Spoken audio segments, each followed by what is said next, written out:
Friend, Radhe Radhe. और आप सब कैसे हो जी? जय माता दी। आशा करती हूँ आप लोग ठीक होगे, स्वस्थ होगे, अपनी अपनी जिंदगी में खुश होगे।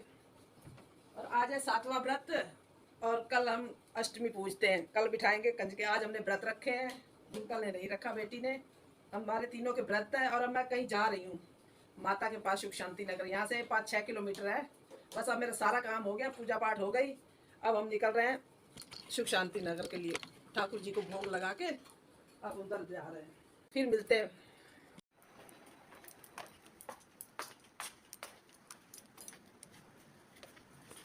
सुख शांति नगर अब ताले वाले डाल के इस कोच को अंदर छोड़ा है।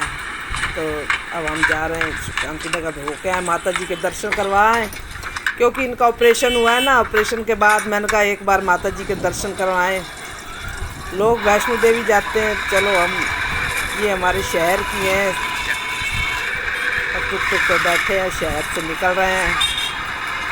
बाजार के नज़ारे दिखा रहे हैं कि मार्केट के। और मौसम भी अच्छा हो रहा है। ये सब खेतों के यहाँ टहलने आते थे, आजकल तो बंद हुआ पड़ा टहलना। ये कैंपेन चल रही है खेतों में, अच्छा लग रहा है। कभी अपने खेतों में थे, अब पहुँच आए हैं हम सुख शांति नगर। यहीं पे ये है माता जी का दरबार, सुख शांति नगर का। माता जी की यहाँ बड़ी मनोकामना सबकी पूर्ण होती है।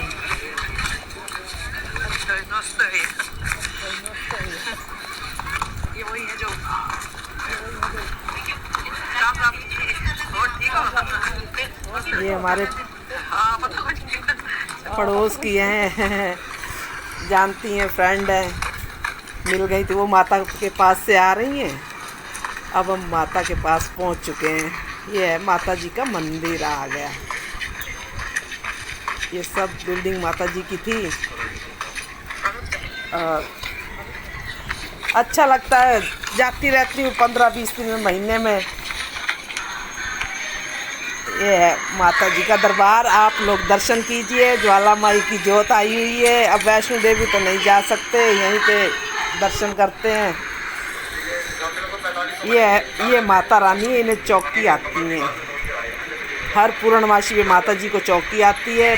ये है माता रानी। और बड़ी मान्यता है इस मंदिर की। जिसको भी कोई कष्ट हो, कोई वैसे सताया हुआ हो किसी का, तो यहाँ माता जी के आ जाए, माता जी करती हैं तो बहुत मनोकामना पूरी होती है। सबकी खुशियाँ झोली से भरती हैं। ये हम अब घंटा बैठ के अब हम घर के लिए निकल पड़े हैं।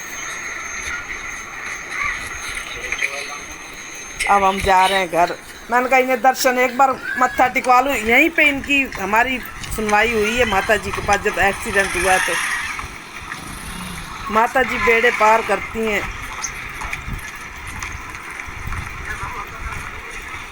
बस यहीं हम टुक टुक लेते हैं, घर के लिए निकलते हैं।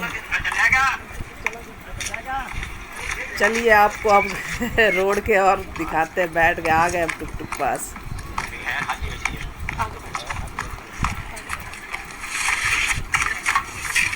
बस अब हम निकल, क्योंकि सवारी और भी थी टुक टुक पे, तो हम भी बैठ गए। नहीं तो इंतज़ार करना पड़ता। घर में डॉगी अकेला था।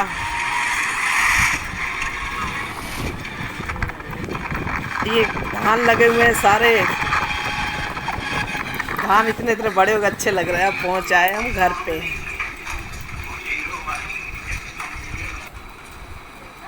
अब मैं आई हूँ किचन में कि थोड़ी दही वही जमा दूँ। 12 बज गए थे इस टाइम, तो मैंने कहा थोड़ी दही जमा दूँ, थोड़े आलू उल्लू उबलने रख देते हैं। व्रत रखा हुआ है तो अब बस वही दूध वगैरह सुबह गर्म कर गई थी मैं।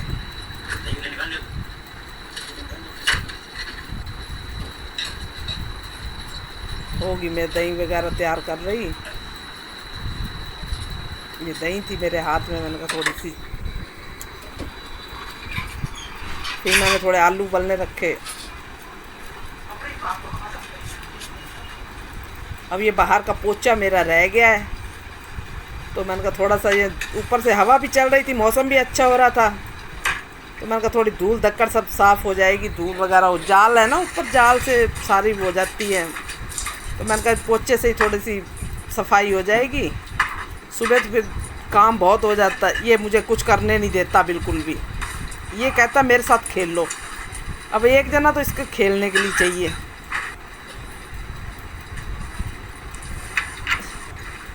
मैं पोछा लगा रही, देख रहा है ये क्या कर रही है।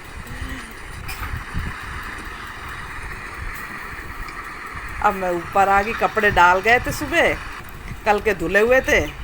अब मैंने कहा हवा चल रही थी तो कपड़े उतार लूँ। और मेरा है कि मैं पेड़ पौधे देखती हूँ, मेरी भिंडी वगैरह लग रही है, तो मुझे बस यही है मैं भिंडी भी देखती रहूँ। शाम का समय हो गया, मैं बेटी आ गई है तो मैंने कहा पराठे बना दूँ उसे। कोई सब्जी थी नहीं, तो वो कह रही मम्मी पराठे बना दो, मैं चाय ले लूँगी। आते ही उसे भूख लगती है, 6 बज गए हैं इस टाइम। और उसे 2 पराठे खा लेती, फिर वो अपना पढ़ाई करती रहती है। फिर अपना रात का होता रहता मेरा।